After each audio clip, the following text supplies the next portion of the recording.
جی سر، یہ میرا سوال ایک اوور آل براڈ رینج میں ہے. جس طرح کہ آپ اکثر اپنا کہتے ہیں کہ یہ جو اجتہادی معاملات ہوتے ہیں اس میں انسان نے خود فیصلہ کرنا تھا، جس طرح آپ صرف اصول بتاتے ہیں، تو اس میں انسان کے دل میں شبہ یہ پیدا ہوتا ہے کہ ہم جو فیصلہ کریں گے وہ ایک اپنی جو ہے نا خواہش کے مطابق کوئی وہ فیصلہ نہ کر لیں.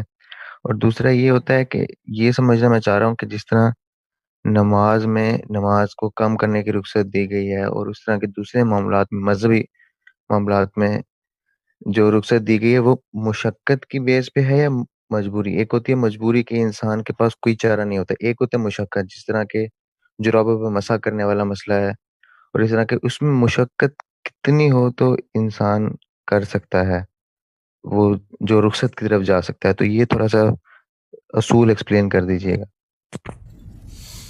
عبادات کے معاملے میں غیر معمولی مشقت کو بنیاد بنایا گیا ہے. مشقت تو ہر کام میں ہوتی ہے، یعنی آپ نماز بھی پڑھیں گے تو مشقت تو ہے، روزہ بھی رکھیں گے، لیکن غیر معمولی مشقت ہو گئی، انسان کے اوپر زیادہ بوجھ پڑ گیا، تو اس صورت میں پھر رخصت ہے. تو عبادات میں اضطرار یا مجبوری کو بنیاد نہیں بنایا گیا، بلکہ غیر معمولی مشقت کو بنیاد بنایا گیا ہے.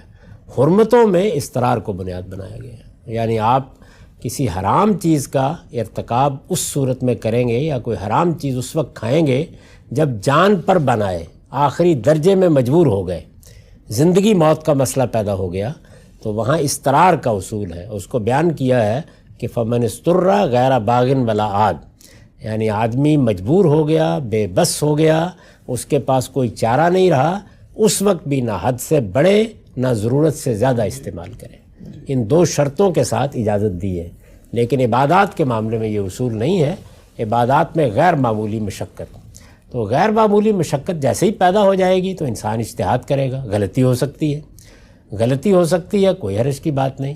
آپ کی خواہش کیوں ہو، انسان کے اندر اللہ کی بندگی کا جذبہ ہونا چاہیے، اور اسی کو سامنے رکھ کر وہ فیصلے کرے گا. میں نے عرض کیا کہ کہیں اجتہادی غلطی ہو جائے تو اللہ کے پیغمبر نے بشارت دی ہے کہ کوئی فرق نہیں پڑتا، اللہ اس پر بھی اجر عطا فرمائیں گے. خود حضور کے سامنے جب لوگوں کو موقع دیا گیا تو انہوں نے اجتہاد کیا اور دو رائے سامنے آ گئی، یعنی ایک گروہ نے ایک اجتہاد کر لیا، دوسرے نے دوسرا. آپ نے دونوں کی تصویب فرمائی، دونوں سے کہا آپ دیکھیں اس کی ضرورت ہر وقت پیش آتی ہے. آپ جنگل میں ہے، قبلے کی تعین میں آ جاتی ہے. جہاز میں بیٹھے ہوتے ہیں، وہاں پر اب میں کھڑا ہو کے نماز پڑھوں، بیٹھ کر نماز پڑھوں، بیماری آتی ہے تو مشکل ہوتا ہے بعض اوقات طے کرنا کہ اچھا اب مجھے کیا کرنا چاہیے، کرسی پر بیٹھ جاؤں، کھڑا رہوں، اچھا رکوع چھوڑ دوں. تو یہ اجتہاد کرنے میں بالکل نہیں گھبرانا چاہیے، بس اللہ کو حاضر ناظر جان کر کریں. اللہ تعالیٰ نے اس میں ایک دوسرا راستہ بھی تجویز کیا ہے کہ اگر کسی موقع پر کسی اجتہاد میں تردد پیش آ رہا ہو اور یہ خیال ہو رہا ہو کہ میں کہیں غلطی نہ کر جاؤں، تو فرمایا کہ دو عادل آدمیوں سے مشورہ کر لو، رائے لے لو، یعنی ان کے سامنے معاملہ رکھ دو تو وہ بتا دیں گے کہ یہاں تمہیں کیا کرنا چاہیے. اس کے لیے آپ کو کسی خاص قاعدے کی پابند کیا نہیں جا سکتا. اس کی وجہ یہ ہے کہ حالات، معاملات سینکڑوں نوعیت کے پیش آتے ہیں، یعنی اس کے قاعدے ضابطے بنائے نہیں جا سکتے. تو اصول ہی میں یہ بات اللہ نے کی ہے، اصول ہی میں اللہ کے پیغمبر نے کی ہے. اور یہ میں نے عرض کر دیا کہ غیر معمولی مشقت کی بنیاد پر آپ اپنے لیے رخصت کا فیصلہ کرتے ہیں یا دوسروں کو مشورہ دیتے ہیں. تو اس میں یہ ملحوظ رکھنا چاہیے تمام جتنی رخصتیں عبادات کی ہیں اسی اصول پر ہیں.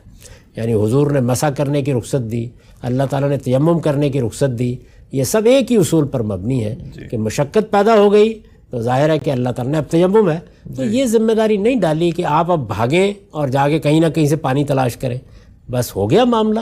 تو آپ ایک گویا یوں سمجھ لیے علامتی سا اظہار کرتے ہیں اور اپنے پروردگار کی بارگاہ میں کھڑے ہو جاتے ہیں. اس میں آپ اندازہ کیجئے کہ قرآن مجید نے تیمم کرنے کی اجازت کن کن صورتوں میں دی. یعنی صرف یہ نہیں کہ وضو کی ضرورت ہے، غسل کی ضرورت ہے تب بھی دے دی. چاہے رسالت میں آپ صلی اللہ علیہ وسلم کے سامنے بعض اوقات اس طرح کے مسائل پیش ہوئے کہ کسی آدمی نے بہت سردی میں غسل کی ضرورت پیش آ گئی تو لوگوں سے پوچھا تو انہوں نے کہا کہ کرنا ہی پڑے گا. اور ان کو کوئی تکلیف ہو گئی یا اس کے نتیجے میں کسی کی وفات ہو گئی تو فرمایا کہ تم نے مار دیا اس آدمی کو. تو عبادات میں یہی اصول ہے، اور اس کو خود قرآن نے بیان کیا ہے کہ اللہ اپنی عبادت کے معاملے میں یرید اللہ بکم اليسر، آسانی کا تقاضا کرتا ہے. آسانی چاہتا ہے تمہارے لیے، لا یرید بکم العسر، مشقت نہیں چاہتا. تو یہ اللہ کا اپنا بیان ہے. تو ایسے ہی آپ کرنا چاہیے، اور اس میں کوئی حرج کی بات نہیں ہے کہ آپ اجتہاد کریں، اس میں کوئی غلطی ہو جائے گی اللہ تعالیٰ معاف فرمائے.